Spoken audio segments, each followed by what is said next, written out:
하나님께 손을 주시는 말씀 여호수아 19장 24절부터 51절 마지막 절까지 말씀입니다. 구약성경 348쪽입니다. 여호수아 19장 24절부터 51절입니다. 다섯째로 아셀 자손의 지파를 위하여 그 가족대로 제비를 뽑았으니 그들의 지역은 헬갓과 할리와 베덴과 악삽과 알람멜렉과 아맛과 미살이며 그 경계의 서쪽은 갈멜을 만나 시올 림낫에 이르고 해 뜨는 쪽으로 돌아 벳다곤에 이르며 스불론을 만나고 북쪽으로 입다엘 골짜기를 만나 벳에멕과 느엘에 이르고 갑을 왼쪽으로 나아가서 에브론과 르욱과 함몬과 가나를 지나 큰 시돈까지 이르고 돌아서 라마와 견고한 성읍 두로에 이르고 돌아서 호사에 이르고 악십 지방곁 바다가 끝이 되며 또 움마와 아벡과 르우빈이 모두 22성읍과 그 마을들이라. 아셀 자손의 지파가 그 가족대로 받은 기업은 이 성읍들과 그 마을들이었더라. 여섯째로 납달리 자손을 위하여 납달리 자손의 가족대로 제비를 뽑았으니 그들의 지역은 헬렙과 사하나님의 상수리 나무에서부터 아다비 네겝과 얌네를 지나 락꿈까지요. 그 끝은 요단이며 서쪽으로 돌아 아스노 다볼에 이르고 그곳에서부터 곡을 지나 나아가 남쪽은 스불론에 이르고 서쪽은 아셀에 이르며 해 뜨는 쪽은 요단에서 유다에 이르고 그 견고한 성읍들은 시팀과 세로와 함맛과 라갓과 긴네렛과 아다마와 라마와 하솔과 게데스와 에드레이와 엔하솔과 이론과 믹다렐과 호렘과 벳아낫과 벳세메스니 모두 19성읍과 그 마을들이라. 납달리 자손의 지파가 그 가족대로 받은 기업은 이 성읍들과 그 마을들이었더라. 일곱째로 단 자손의 지파를 위하여 그들의 가족대로 제비를 뽑았으니 그들의 기업의 지역은 수아와 에스타올과 이르세메스와 사알라빈과 아얄론과 이들라와 엘론과 딥나와 에그론과 엘드게와 깃부돈과 바알랏과 여훗과 브네브락과 가드림몬과 메알곤과 락곤과 유바 맞은편 경계까지라. 그런데 단 자손의 경계는 더욱 확장되었으니 이는 단 자손이 올라가서 레셈과 싸워 그것을 점령하여 칼날로 치고 그곳을 차지하여 거기 거주하였습니다. 그들의 조상 단의 이름을 따라서 레셈을 단이라 하였더라. 단 자손의 지파가 그에 딸린 가족대로 받은 기업은 이 성읍들과 그들의 마을들이었더라. 이스라엘 자손이 그들의 경계를 따라서 기업의 땅 나누기를 마치고 자기들 중에서 눈의 아들 여호수아에게 기업을 주었으니 곧 여호와의 명령대로 여호수아가 요구한 성읍 에브라임 산지 딥낫 세라를 주매 여호수아가 그 성읍을 건설하고 거기 거주하였더라. 제사장 엘르아살과 눈의 아들 여호수아와 이스라엘 자손의 지파의 족장들이 실로에 있는 회막문 여호와 앞에서 제비 뽑아 나눈 기업이 이러하니라. 이에 땅 나누는 일을 마쳤더라. 아멘. 할렐루야. 오늘 기도하며 새롭게 일주일 시작하는 우리 모든 성도 여러분들의 삶 가운데 하나님의 크신 은혜와 하나님의 역사하심이 함께 하시기를 주님의 이름으로 축원합니다. 오늘 땅을 분배하는 그 긴 여정이 끝나게 되는 말씀을 오늘 19장 마지막 절까지 함께 나누었습니다. 이스라엘 백성들이 그 땅을 차지하기까지 참 오랜 시간이 걸렸죠. 아브라함에게 주시겠다 약속하셨지만 이들은 애굽으로 이주하게 되었고 그곳에서 하나님이 아브라함에게 약속하신 대로 바닷가의 모래같이 하늘별같이 큰 민족을 이루었습니다.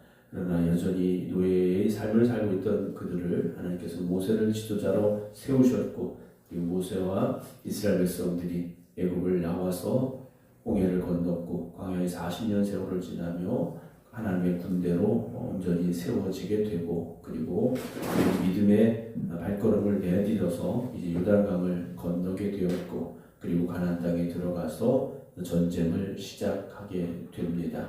그리고 드디어 이제 하나님이 주신 그 약속의 땅을 지파별로 분배하게 되고 그 땅에 정착하며 살게 되는데요. 오늘 그 마지막 부분이죠. 오늘 24절 보게 되면 다섯째로 아셀 지파를 위하여 그 가족대로 제비를 뽑았으니 하면서 이제 아셀 지파의 땅이 나오고 있습니다. 그들의 땅은 풍요로운 땅입니다. 야곱이 아들들에게 했던 축복 창세기 49장의 말씀에 보게 되면 아셀에게서 나는 먹을 것은 기름진 것이다 라고 되어 있는데요. 야곱의 축복 그대로 그들은 풍요롭고 기름진 땅을 기업으로 받습니다. 그러나 우리가 이렇게 살아보면 풍요로운 것을 누리면서 믿음과 열심을 지켜가는 경우가 많지 않습니다. 힘들고 어려울 때는 더 하나님을 의지하는데 평안해지고 풍요로워지고 가진 것이 많아질수록 우리의 믿음과 열심은 점점 약해지는 경우들을 종종 보게 됩니다. 그러니까 우리가 물론 삶을 살아가면서 풍요로워져야 되죠. 그리고 더 많은 것을 누리면 좋겠죠. 그러나 그 풍요로움 속에서 우리의 믿음을 지켜갈 수 있는 여러분들이 되시기를 주의 이름으로 축원합니다. 세상의 것을 누리게 되면 세상의 즐거움에 빠지기 쉽습니다. 여러분 말씀을 읽고 말씀을 묵상하고 기도하고 찬송하며 예배드리는 기쁨을 놓치지 마시기 바랍니다. 그 기쁨이 얼마나 큰 기쁨입니까? 그런데 사람들이 예배의 기쁨보다는 오히려 세상의 유흥에 또 세상의 쾌락에 빠져들게 되지 않습니까? 우리가 성탄절 그러면 예수님이 오신 날인데 세상에서는 어떻습니까? 예수님이 오신보다는 산타크로스, 선물, 어떤 연말 이런 분위기에도 취하게 되지 않습니까? 오늘도 우리가 성탄절을 앞두고 있는데 정말 우리가 살아야 될 믿음의 자리에 굳건히 서서 우리에게 주신 은혜와 축복을 굳건히 지켜가며 하나님의 자녀로서 합당히 살아갈 수 있는 그 귀한 믿음의 삶이 되어지시기를 주의 이름으로 축원합니다. 32절부터 보게 되면 납달리 자손을 위하여 그 제비를 뽑게 되는데요.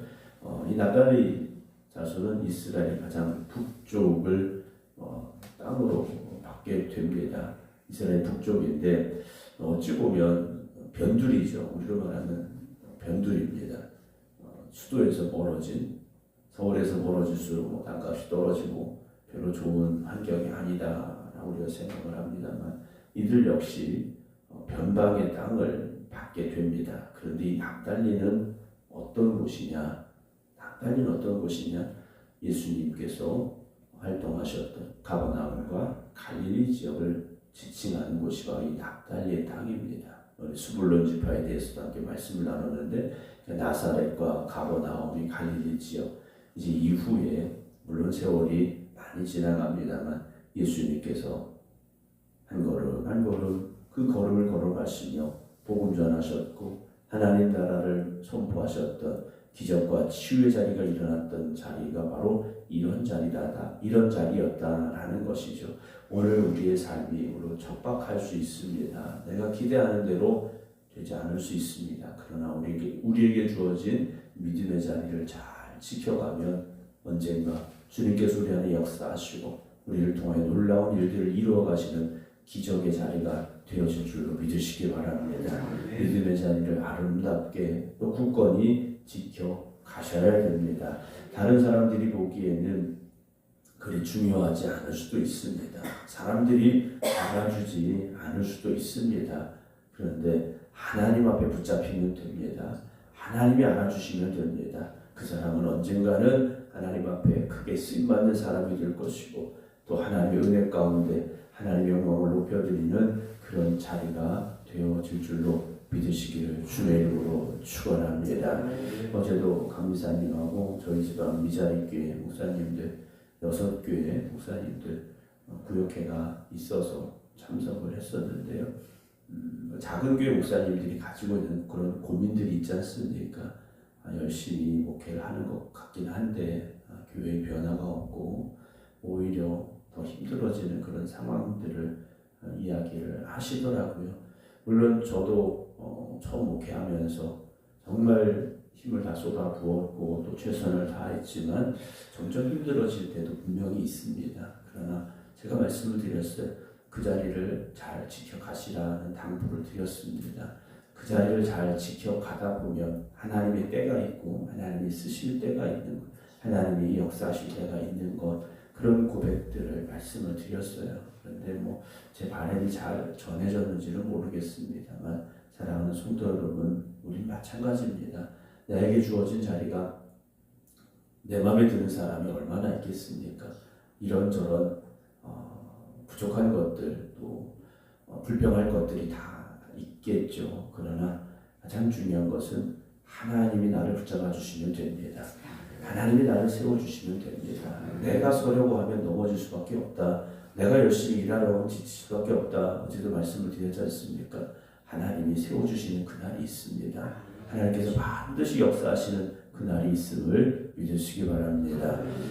40절 7제로 단자손의 지파를 위하여 그들의 가족대로 제비를 뽑았다라고 되어 있습니다. 이 단지파가 이제 땅을 분배를 받았는데 47절 보게 되면 단자손의 경계는 더욱 확장되었으니 이는 단자손이 올라가서 레셈과 싸워 그것을 점령하여 칼날로 치고 그것을 차지하여 거기 거주하였다라고 되어 있습니다. 이 말씀만 보면 단자손이 그 영역을 더 확장해 갔다라는 긍정적인 의미로도 볼 수 있습니다만 실제적으로는 그렇지를 못합니다. 자기들이 차지해야 될 그 땅을 차지하지 못하면서 점점 어찌 보면 밀려나고 있고 또 다른 곳으로 가게 되는 상황이다라고 볼 수도 있고요. 또 자기들에게 주어진 땅이 부족하다라고 생각이 되어져서 그들이 그 경계를 넘어간 것으로도 이제 볼 수가 있는데요. 결국 이 단지파가 어떤 상황이 되느냐? 이 단지파가 나중에 여로보암이 금송아지를 만들어둔 곳이 되고 맙니다. 그러니까 우상 숭배의 중심지가 되고 말았다라는 거죠. 사사기에도 보게 되면 이 단지파가 욕심냈던 것이 무엇이냐면 부어 만든 신상이었습니다. 자기들을 위한 제사장을 만들고 싶었다라는 거죠. 여러분, 하나님은 나를 위해 존재하시는 것이 아니라 우리가 하나님을 위해 존재하고 있음을 먼저 여러분 고백하시기 바랍니다. 내가 하나님의 영광을 높여드리면 하나님이 나를 세워주시는 겁니다. 나를 위하여 하나님을 우리가 생각하려면 써먹으려고 해서는 안 된다는 거죠. 내가 하나님 앞에 쓰임 받아야죠. 내가 하나님의 영광을 위해 쓰임 받아야 되고 하나님 나라의 일을 위해서 쓰임 받아야지 하나님을 나를 위한 어떤 도구로 어떤 힘이 되는 존재로 그렇게 하나님을 사용하려고 해서는 안 됩니다. 여러분, 하나님 앞에 붙잡히시고 하나님 앞에 쓰임 받으시기 바랍니다. 마지막 49절 보게 되면 이스라엘 자손이 그대의 경계를 따라 기업의 땅 나누기를 마치고 자기들 중에서 눈의 아들 여호수아에게 기업을 주게 되죠. 곧 여호와의 명령대로 여호수아가 요구한 성읍 에브라임 산지 림낫 세라를 주매 여호수아가 그 성읍을 건설하고 거기 거주했다라고 되어 있습니다. 여호수아도 자기 어찌 보면 지도자로서의 특권이 있을 수 있겠죠. 그러나 하나님 앞에서는 그렇지 않았습니다. 하나님이 주시는 땅을 하나님이 허락하시는 것을 받아야 된다라는 것이죠. 사랑하는 성도 여러분, 우리가 물론 하나님 앞에 기도합니다. 우리 기도 제목도 있고 하나님 앞에 간절히 소망하는 것도 있죠. 그러나 결국은 어떻습니까? 하나님이 주셔야 되는 거지 않습니까? 하나님이 주셔야 되는 거죠. 여호수아가 내가 지도자니까 야 내가 쫙 보니까 내가 40년 전에도 와봤는데 여기가 제일 좋은 땅이더라. 뭐 몫이 좋은 땅이더라. 뭐 노른자이더라. 나 여기 살래. 할 수는 없다는 거죠. 하나님이 주신 자리.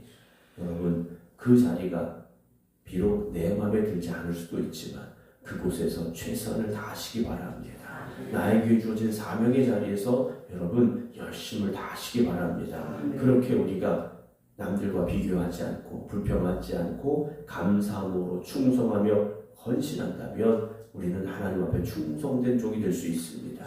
달란트 비율을 우리가 알지 않습니까? 5달란트, 2달란트, 1달란트 받은 종이 나옵니다. 숫자적으로 봐도 1달란트 받으면 불평할 수 있겠죠. 나는 왜 1달란트밖에? 그런데요, 주인이 한 말이 뭡니까? 5달란트나 2달란트나 똑같았어요. 네가 작은 일에 충성하였으네 하는 거지 않습니까? 하나님 앞에서는요, 더 큰 일, 더 작은 일이 없습니다. 나에게 주신 사명일 뿐이라는 거죠, 여러분. 그래서 오늘도 우리에게 주어진 그 사명의 자리에서 묵묵히 그 사명을 감당하는 사명자들이 되어지시기 바랍니다. 사명자의 길에는 큰 사명이 있고 작은 사명이 있지 않습니다. 모두 다 하나님이 맡겨주신 일입니다. 하나님이 주신 사명입니다. 끝까지 그 사명의 길을 걸어가시기 바랍니다. 이제 이스라엘 백성들의 모든 땅의 분배가 끝났고 이들은 그 땅에서 이제 살아가게 되죠. 그들이 가져야 될 마음은 무엇입니까? 남들과 비교하지 않는 거죠. 어느 지파는 땅을 더 가졌네. 어느 지파는 땅을 더 좋은 데 가졌네. 그 지파 안에서도 누구네 집은 더 좋은 땅인데 누구네 집은 더 형편이 좋은 것 같은데 우리가 남들 쳐다보지 마시고요. 하나님만 바라보시고 끝까지 믿음의 자리에서 주어진 사명의 자리에서 헌신하시고 충성하시면 여러분 광야와 같은 곳이라도 그곳에 하나님 주를 만나가 임하고 그곳에 하나님이 샘물을 솟아나게 하심을 믿으시기 바랍니다. 오늘도 그 하나님은 동일한 하나님이시고 우리의 헌신과 우리의 순종을 기뻐 받으실 하나님이심을 고백하면서 이 하루를 살아가는 우리 모두가 되어지기를 주님의 이름으로 축원합니다. 기도하겠습니다. 우리는 모두가 다 더 좋은 환경을 원합니다. 더 나은 상황이 되기를 원합니다. 그러나 먼저 우리에게 주어진 이 상황 속에서도 감사할 수 있는 믿음을 허락하여 주시옵소서. 지금 감사하지 못하면, 오늘 감사하지 못하면, 이 자리에서 감사하지 못하면 더 나은 것이, 더 좋은 것이 우리에게 주어질지라도 우리가 감사할 수 없다라는 것을 우리가 고백합니다. 오늘도 범사에 감사할 수 있는 저희들 되게 하시고 주어진 사명의 자리에서 우리가 사명을 감당하기 더욱더 힘쓰고 애쓰는 주님의 일꾼들이 되게 하여 주시옵소서. 그래서 늘 하나님 앞에 충성된 믿음의 종들이 되게 하시고 하나님의 영광을 높여드릴 수 있는 저희들 되게 하여 주시옵소서.